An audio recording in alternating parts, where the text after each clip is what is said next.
The a6700 caught my attention because I had the Sony a6400 for the first couple years on my channel and I loved it. I was a beginner and I learned a lot on that thing. It never missed focus once on 100 plus videos. It was great. But here's my problem. I always see people saying APS-C is good enough in low lights for most people. And that's kind of where I call bull.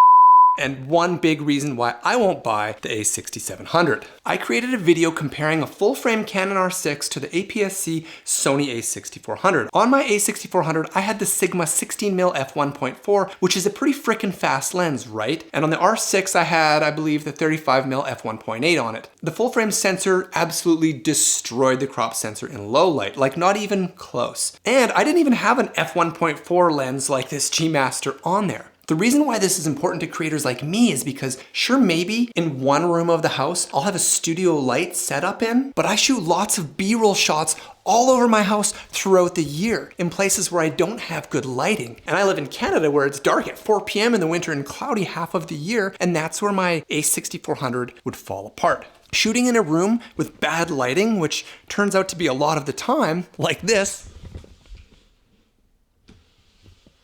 that's where I'd look at the footage in post and be like, oh crap, I can't use it, it sucks. But with this current setup on the a7 IV with the 24mm f1.4, I can shoot in a closet or under a table or in this room in a basement with the blinds closed and the footage still looks incredible. This might not be a fair mindset to have for all APS-C cameras, and I understand that. I have not played around with the FX30, which apparently does great in low light. But it just can't be as good as full frame. The a6400 was a stepping stone for me, which is why I bought it used and sold it as I leveled up on my journey. Now, I'm not at the end game with camera gear yet like the pro YouTubers are, but I currently have a Sony a7 IV with the 24mm f1.4, which is a solid setup.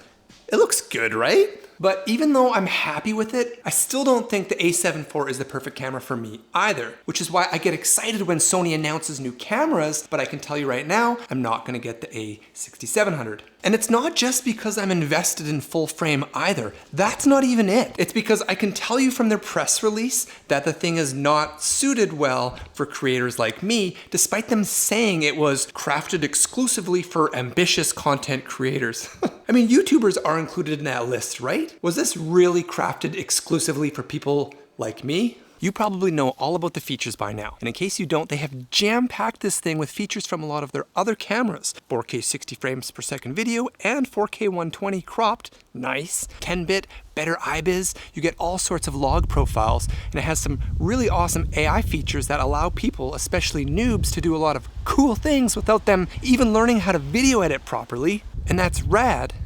Getting windy. Those are gnarly features. What an impressive camera. But my first question is, who's buying this and what camera do they have now that this is replacing? I felt this way about the ZV-1E when it came out. Even though I said I wasn't gonna buy it, I still want one. I actually think that would be a better camera for me than the a7 IV. But my point is, I'm not gonna sell this to get that. I'm only gonna go out of my way to upgrade if something is game changer for me. So that brings me back to the a6700, which costs $18.99 new, by the way. Who's buying it? See, guys like me who have small YouTube channels, I just want a good camera to click record on, right? The a6400 was so awesome at the time because once you had everything dialed in, it was so reliable with the autofocus and it had great color. It made for a very efficient content creation. And you could get one used for a good deal with the Sigma 16mm, which was a perfect setup for starting a channel, in my opinion, of course. That only cost around 1,300 bucks Canadian too for the lens and body. So if you are shopping around for a camera to grow your channel, will most people be able to make the smaller sensors look good?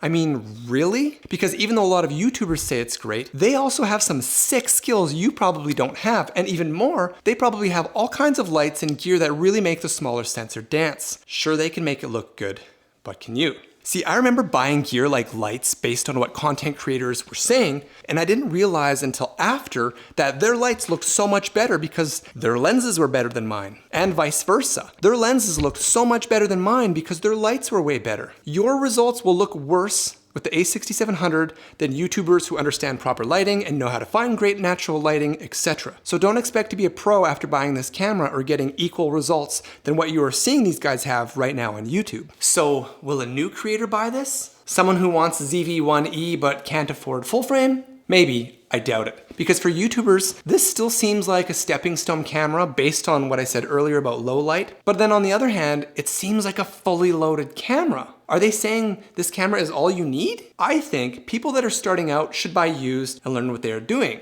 before they invest in a camera like this. Log profiles in 10-bit are just going to confuse the heck out of them, let alone editing on those files. Let's be real about who is going to buy this. From what I can tell, the people buying APS-C stuff are usually older people who don't want to lug around big cameras. The young bucks don't seem to mind shelling out coin and carrying the heavier full-frame stuff because it just gets the juicy bokeh a little bit easier. A pro could make a crop sensor camera dance, I know they could, but do they? No. They get the best cameras too. They don't use lesser cameras unless they're like doing it for a challenge or something. Bird autofocus. Ah, now we're getting somewhere. That's who this is for, right? A bird enthusiast who wants 4K 120 video and the ability to snap quick pics too, right? Is it? Because this bad boy is great for pictures too. Like now I'm confused. Okay, this camera is for people who want to shoot 4K 120p footage of birds in Cinetone or S-Log3 handheld while the AI crops in even further and follows that bird around, right? Is that it? I think I've nailed it. Okay, I know I'm being a bit silly, but for the price of this new, with a decent lens, I mean, what advantage does this have over older Sony cameras for content creators? Really? Sure, improved autofocus is nice, but I never once missed a beat with Sony's older autofocus. And like for most people doing what I'm trying to do, which I think is a lot of people, what content are you making that you need S-Log3 and all the different profiles? If you are using S-Log, well then this camera probably isn't for you. Heck, I barely need to shoot in 10-bit and I do it really just because I can. I mean, unless you are uploading HDR-enabled video, YouTube compresses everything to 8-bit anyways. I don't know, the people that need Cinetone and S-Log and 10-bit, they don't strike me as the kind of people who would rush out and buy the a6700, but I must be wrong. After all, they did go through the trouble of making it. The incredible features make this look like a pro camera, but it's not. No pro is going to use it as their main. And no up-and-coming YouTuber is going to want to go out of their way to get this instead of the other Sony cameras. Look, this is a badass camera. Better touchscreen, battery, sensor, OLED viewfinder, nice streaming options, an incredible lineup of lenses, better grip. But see, like guys like me, I couldn't care less about the grip.